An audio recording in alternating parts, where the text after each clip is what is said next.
அனைத்து தமிழ் உள்ளங்களுக்கும் வணக்கம். நாம் இந்த பதிவில் 2024ஆம் ஆண்டின் 11வது மாதமான மாசி மாதத்தின் 12 ராசிகளின் பலன்களையும் அதற்கான பரிகாரங்கள் என்னென்ன என்பதையும் இந்த பதிவில் விரிவாக காண்போம். எல்லோர் வாழ்விலும் பலமும் நலமும் செல்வ செழிப்பும் பெற எல்லாம் வல்ல இறைவனை வேண்டுகிறேன். வாழ்க வளமுடன். நிகழும் ஸ்ரீ மங்களகரமான தமிழ் வருடம் சோபகிருது 2024ஆம் ஆண்டு மாசி மாதம் 13/2/2024 செவ்வாய்க்கிழமை அன்று வளர்பிறை சதுர்த்தி திதியில் உத்திரட்டாதி நட்சத்திரத்தில் அமிர்த யோகம் சதுர்த்தி விரதம் கூடிய நன்னாளில் இந்த மகத்தான மாசி மாதம் பிறக்கின்றது. மாத தொடக்கத்தில் மாசி மாத கிரக நிலைகளை ஆராய்ந்து பார்க்கும் போது மேச ராசியில் குரு பகவானும், கன்னி ராசியில் கேது பகவானும், மகர ராசியில் செவ்வாய், புதன் மற்றும் சுக்கிர பகவானும் சஞ்சரிக்கின்றனர். கும்ப ராசியில் சனி பகவானுடன் சேர்ந்து சூரிய பகவானும் சஞ்சரிக்கின்றனர். மீன ராசியில் ராகு பகவான் சஞ்சரிக்கின்றார். தமிழ் மாதங்களில் 11வது மாதமான மாசி மாதம் இது வழிபாட்டிற்கு உரிய மாதமாகும். சூரியன் கும்பராசியில் பயணம் செய்வதால் இந்த மாதத்தினை கும்ப மாதம் என்றும் அழைப்பார்கள். சூரிய பகவான் பிப்ரவரி 13 அன்று மகர ராசியில் இருந்து கும்பராசிக்கு பேச்சியாகின்றார். மாசி மகம் வருடத்திற்கு ஒரு முறை வீதம் மட்டுமே வரும். அதாவது மாசி தமிழ் மாதத்தில் மகம் நட்சத்திரத்தில் எப்போது பௌர்ணமி வருகிறதோ அன்றைய தினம் மாசி மகம் ஆகும். 12 வருடங்களுக்கு ஒரு முறை வருகின்றதை மகா மாசி மகம் தினம் என்று அழைக்கிறோம். இது கும்பகோணம் கும்பேஸ்வரர் கோவிலில் வெகு விமர்சையாக நடைபெறும். அதேபோல் திருக்கோஷ்டியூர் பெருமாள் கோவிலிலும் இந்த திருவிழாக்கள் வருடத்தில் ஒரு முறை வருகிற மாசி மகத்தில் நடைபெறும். இந்த நாள் எதற்காக நாம் கொண்டாடுகிறோம் என்றால், நமது பாவங்களை போக்கவும், பித்ருக்களை வேண்டுவதற்கும், தோஷங்களை போக்கவும் மற்றும் மகப்பேறு கிடைக்கவும் நாம் கொண்டாடுகின்றோம். அனைத்து வருடங்களிலும் ஒரே மாதிரி தேதிகள் வராது. வருடா வருடம் தேதிகள் மாறும். கங்கை, காவிரி போன்ற நதிக்கரைகளில் புனித நீராடி நாம் முன்பின் செய்த பாவங்களை போக்கலாம். அதே சமயத்தில் புனித ஸ்தலங்களுக்கு இந்த நாளில் நாம் செல்வதன் மூலம் இறைவன் அருள் பெறலாம். இந்த நாளில் நாம் அருள்மிகு சிவபெருமான், முருகப்பெருமான், அம்பிகை மற்றும் பித்ருக்களை வணங்கி அருள் பெறலாம். நதிக்கரைகள், கடல்கள், குளங்களுக்கு செல்ல முடியாதவர்கள் உங்கள் வீட்டில் உள்ள தண்ணீரை புனித நீரென நினைத்து கொண்டு நீராடலாம். ஆங்கில மாதம் மார்ச் 5 இரவு 9:30 மணிக்கு ஆரம்பித்து மார்ச் 7 விடியற்காலை 12:05 மாசி மகம் முடிவடைகிறது. ரிஷபராசி அன்பர்களுக்கு கார்த்திகை 2, 3, 4ஆம் பாதம், ரோகிணி, மிருகசீரிடம் 1, 2ஆம் பாதம் நட்சத்திரங்களில் பிறந்தவர்களுக்கு இந்த மாதம்தான் உங்களுக்கான யோக கிரகங்கள் அனைத்தும் எல்லாவித சௌகரியங்களையும் ஏற்படுத்தி வாழ்க்கையை ஒழுங்குபடுத்தும். மாதம் தொடங்கி 2வது வாரம் முடிவதற்குள் வளர்ச்சிகளும் இனிமைகளும் ராசிக்கு 10ஆம் இடத்தில் அமர்ந்திருக்கிற யோகாதிபதியான சனி பகவான் மூலம் உண்டாகும். ராசிநாதனின் பலமும் அதிகமாக இருக்கிறது.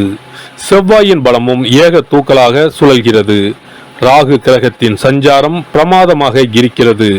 இதனை வைத்து துணிச்சலாக ஒவ்வொரு விஷயத்திலும் இறங்கி அதற்கான சாதகங்களை, பண வரவை, இனிமையான சம்பவங்களை சந்திக்கலாம். மாதம் தொடங்கி 8 தினங்கள் கடந்த பிறகு ஈடுபடுகிற காரியங்களில் எண்ணற்ற உயர்வுகள் உண்டாகும். 12இல் அமர்ந்திருக்கின்ற குருகிரகம் மட்டும் 11 தினங்கள் வரை கெடுபிடிகளை ஏற்படுத்தும். ஆனாலும் மாதம் முழுவதும் 10ஆம் இடத்தில் சூரிய கிரகம் வலிமையான அதிர்ஷ்டமான அமைப்பில் நகர இருப்பதால் எந்த சிரமம் நெருங்கினாலும் தவிடுபொடியாகும். பொருளாதார உயர்வுகளை, வசதி வாய்ப்பு அந்தஸ்துகளை சந்திப்பீர்கள். ரோகிணி நட்சத்திரக்காரர்களுக்கு மாதம் முழுவதும் எதிர்பாராத தொகை வரவும், உபரி கமிஷன் ஆதாய வரவுகளும், உத்தியோக இடத்தால் வரவேண்டிய ஊதிய நிலுவைகள் அனைத்தும் கைக்கு வந்து சேரும். அரசு வகையில் ஆக வேண்டிய காரியங்கள் நல்லபடியாக பூர்த்தியாகும். உத்தியோக பொறுப்பு பணி பதவி வகையில் அனுபவித்து வரும் சங்கடங்களுக்கு தீர்வு காத்திருக்கிறது. அடுத்தடுத்த மாதங்களுக்கான தொழில் வியாபார நிர்வாக சம்பந்தமான ஸ்திரத்தன்மையை மேன்மையை 10ஆம் இடத்தில் அமர்ந்திருக்கிற சனி பகவான் உண்டாக்கி தருவார். மிருக சீரிட நட்சத்திர இளம் தம்பதியர்களின் புத்திர பாக்கிய தாமதம் விலகும். இம்மாத புதன் வெள்ளி மற்றும் திங்கட்கிழமைகள் புதிய அதிர்ஷ்டங்களை பெறுவீர்கள். பெண்களுக்கு குடும்ப ரீதியான அல்லல்களுக்கு தீர்வு ஏற்படும். வயிற்று வலி, மாதவிடாய் கோளாறுகள், கிறுகிறுப்பு, கை கால்களில் குடைச்சல், வலி சோர்வு ஆகியவை உடலை வருத்தும். திருமண வயதில் உள்ள பெண்களுக்கு வரன் அமைவது தாமதப்படும். வேலைக்கு சென்று வரும் பெண்மணிகளுக்கு நன்மைகள் உண்டாகும். மாணவர்களுக்கு சகோதரர்களால் அதிக ஒத்துழைப்பு கிடைக்கும். விவசாயிகள் புதிய லாபத்தை அடைவார்கள். கலைஞர்களுக்கு துறை சார்ந்த வகையில் சிக்கல்களில் இருந்து வெளிவரப் போகிறீர்கள். அரசியல்வாதிகளுக்கு கட்சி மேலிட ரீதியான கட்டளைகளை தவிர்க்க கூடாது. பத்திரிகைகள் உங்களுக்கு ஆதரவாக செய்திகளை வெளியிடுவார்கள். நாட்டின் இன்றைய அரசியல் நிலைமை பற்றிய உங்கள் கருத்துக்கள் மக்களை கவர்ந்துவிடும். உங்கள் பொது கூட்டங்களுக்கு நல்ல கூட்டம் வந்து சேரும். வழக்குகள் இருப்பின் நீடிக்கும். வியாபாரிகளுக்கு வர்த்தக துறையில் சிறந்த முன்னேற்றத்தை காண்பீர்கள். இருப்பினும் அதிக அலைச்சலையும் வெளி மாநில பயணங்களையும் உழைப்பையும் கொடுத்தே லாபத்தை சம்பாதித்து கொடுப்பார்கள். குறைந்த அளவில் முதலீடு செய்து புதிய முயற்சிகளில் ஈடுபடலாம். சில்லறை வியாபாரிகளுக்கும் கூட லாபகரமான மாதம் இது. பரிகாரங்கள்: இம்மாத வெள்ளிக்கிழமைகளில் ஏகாதசி தினங்களில் ஸ்ரீ பெருமாள் தெய்வ வழிபாடு செய்யவும். சுக்கிர கிரக பிரீத்தி செய்து கொள்ளவும். சிறப்பு பரிகாரங்கள்: வருமானத்தை பெருக்குவதற்கு வருமானம் வந்ததும் அல்லது சம்பளம் வாங்கியதும் அந்த தொகையில் 1% தொகையை தனியாக எடுத்து வைத்து விடுங்கள். அந்த பணத்தில் பாலால் செய்த இனிப்பு வகைகள் வாயில் போட்டாலே தித்திப்புடன் எளிதில் கரைந்து வாயிற்குள் போய்விடக்கூடிய இனிப்பு வகைகளை வாங்கி ஆதரவற்றோர், சாலையோர பணியாளர்கள், தூய்மை பணி செய்வோர், ஆதரவற்ற நிலையில் வறுமையில் வாடும் குழந்தைகள் மற்றும் தொழிலாளர்களுக்கு கொடுங்கள். மகிழ்ச்சியுடன் உங்கள் கைகளால் இனிப்புகளை கொடுங்கள்.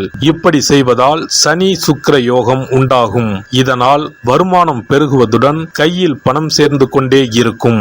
வருமானத்திற்கு தடையோ பஞ்சமோ வராது. ஏதாவது ஒரு வகையில் பணம் வந்து கொண்டே இருக்கும். இது தவிர மாத சம்பளம் வாங்கியதும் அல்லது கைக்கு வருமானம் வரும்போது ஒவ்வொரு மாதமும் முதல் செலவாக வீட்டிற்கு கல்லுப்பு, ஊறுகாய் போன்றவற்றை வாங்கி வைக்கவும். கல்லுப்பு, ஊறுகாய் போன்றவை மகாலட்சுமிக்கு மிகவும் விருப்பமான ஒன்று. இந்த பொருட்கள் வீட்டில் இருந்தால் மகாலட்சுமியின் அருள் வீட்டில் இருந்து கொண்டே இருக்கும். எந்த காரணத்திற்காகவும் இந்த பொருட்களை தானமாகவோ கடனாகவோ கொடுக்க கூடாது. தினமும் வீட்டை சுத்தம் செய்து அதிகாலையில் நீராடி வீட்டில் உள்ள மகாலட்சுமியின் படத்திற்கு முன் அமர்ந்து ஓம் யம் ஓம் அங் சிவாய நம, சவ்வும் நம சிவாய நம, ஸ்ரீயும் நம சிவாய நம, அங் உங் வங் சிவாய நம என்ற மந்திரத்தை சொல்ல வேண்டும். இந்த மந்திரத்தை தினமும் சொல்லி வந்தால் பணம் வீணாக விரயமாகாமல் பணம் சேர்ந்து கொண்டே இருக்கும்.